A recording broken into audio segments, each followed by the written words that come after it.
Welcome to all of you.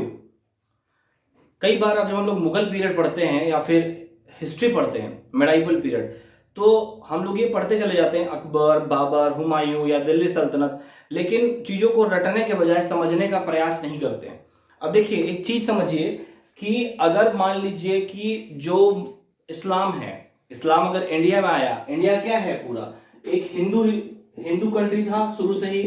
हमारी जो सभ्यता है, सिंधु घाटी सभ्यता है, वहां पे भी इसके बहुत सारे प्रमाण मिलते हैं। तो जो हिंदू हम लोग थे, तो फिर हिंदू होने के बावजूद भी यहाँ पर इस्लाम क्यों आया और क्यों एक्सेप्ट किया गया, जबकि उनका और हमारे में बहुत सारी चीजें में डिफरेंस था, उनका कल्चर, रहन सहन।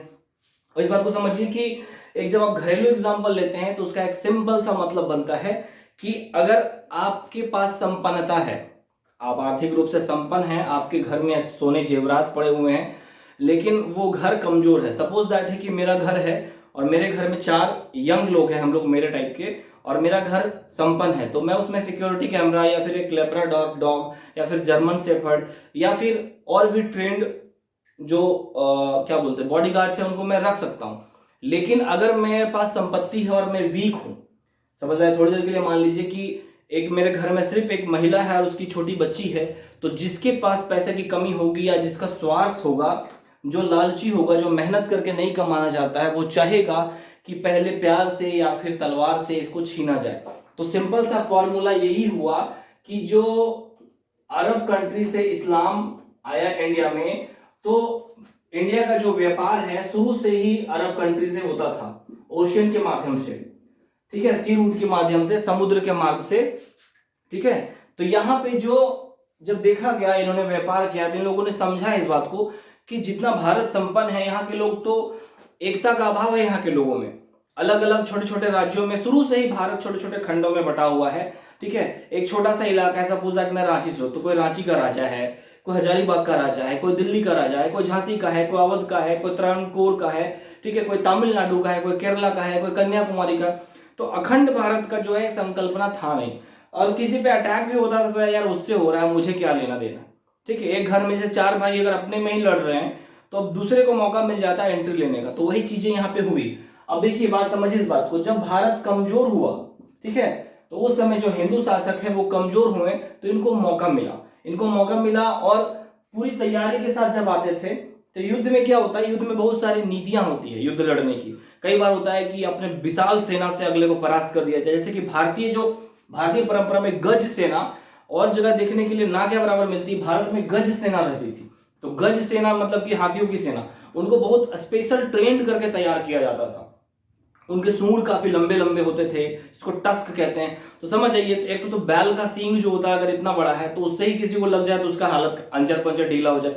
तो अब समझिए इस बात को कि गज सेना, समझ जाइए कि 100 हाथियों की सेना है जो ट्रेंड है। तो एक हाथी कम से कम 100 लोग को कुचल सकता है। पैर से तो कुचल ही रहा है, सूंड से भी किसी को अटैक कर रहा है, फिर सूंड के अलावा क्या है उसके पास जो टस्क है, ठीक, उससे अटैक कर रहा है। तो इस तरह से चीजें होती थी। लेकिन जब भारत कमजोर हुआ, तो भारत में क्या है, मंदिर को या धर्म को अधिक महत्व दिया जाता रहा है प्राचीन काल से।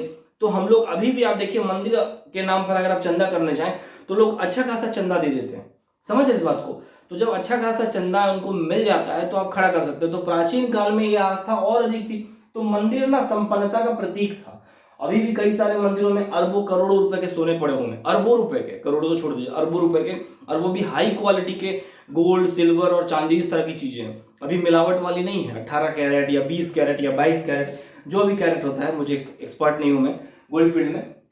तो इस तरह से अटैक हुआ। तो पहले समझिए कि भारत में इस्लाम की एंट्री क्यों हुई। अगर ये पोर्शन हमारा स्ट्रांग रहता, मान लीजिए इधर अरब कंट्रीज है, यहां से वो आ रहे हैं, अगर ये पोर्शन हमारा स्ट्रांग रहता तो ये आ पाते, कभी नहीं आ पाते। समझ इस बात को। तो हिस्ट्री क्या है, मैं चैप्टर के बताने का माध्यम क्या, पहले समझिए कि why Islam entered in our country, because our rulers was weak, ठीक है, वो अपने में उलझे हुए हैं और उनके पास शक्ति है भी है, तो भोग विलास में जी रहे हैं, एक अच्छे बिस्तर का आनंद ले रहे हैं, पार्क में टहल रहे हैं, दासियों के साथ एंजॉय कर रहे हैं, ये चीजें चल रही। तो जब आप कमजोर होते हैं तो डेफिनेटली अटैक होगा। हर फील्ड में है सर, हर फील्ड में। चाइना कई जगह हम लोग को देखता है कि हम वीक हैं तो चढ़ने की कोशिश करता है। पाकिस्तान तब तक चढ़ने की कोशिश किया जब हम वीक थे, धीरे धीरे स्ट्रांग हो रहे हैं, उनकी हालत खराब हो रही है, उनका पसीने छूट रहे हैं। तो यही चीजें हिस्ट्री जब किसी को राजा बनना होता है या फिर एक अच्छा शासक बनना होता है, रूलर बनना होता है या एक पॉलिटिशियन बनना होता है, तो हिस्ट्री ना पढ़े तो चल सकता है, लेकिन हिस्ट्री अगर वो अच्छे से पढ़ के समझते हैं वो, तो समझ जाइए एक बहुत अच्छा शासक बनेंगे।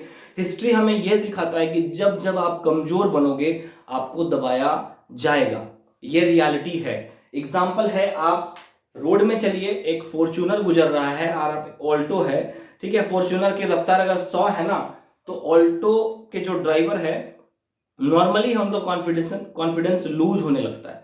तो सिंपल सा फॉर्मूला है कि आप कमजोर हुए, आपने उनको मौका दिया और उनकी एंट्री हुई। तो सबसे पहले समझिए इस बात को। हिस्ट्री बहुत लोग कहते हैं कि जो बच्चे हैं नए नए हैं उनको नहीं पता है, तो वो लोग समझते हैं कि हिस्ट्री क्या है, बस एक नॉर्मल सी चीज है जिसको सिर्फ रट के, नहीं ऐसा नहीं है। कितना रटेंगे आप? एंशिएंट में 10-12 मोटी मोटी किताबें आपको पढ़नी होंगी अगर आप पढ़ना चाहें तो। एक चैप्टर पे एक किताब लिखा जा सकता है, एक चैप्टर को 4 पन्ने में भी कंप्लीट किया जा सकता है। एसएसटी यही है। एसएसटी या आर्ट्स क्या है? शब्दों से खेलना।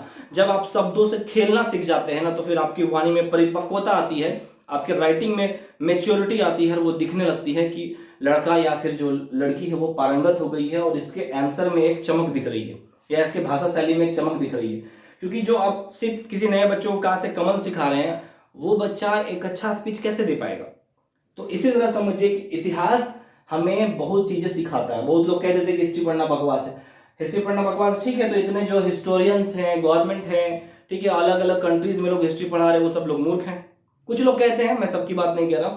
तो समझिए इस बात को, समझिए कि यहां पर जब आप कमजोर हुए तो इस्लाम का एंट्री हुआ, ठीक है। फिलहाल इस टॉपिक को मैं यही खत्म कर रहा हूं, आगे देखा जाएगा कि इसके आगे क्या करना है। Thank you.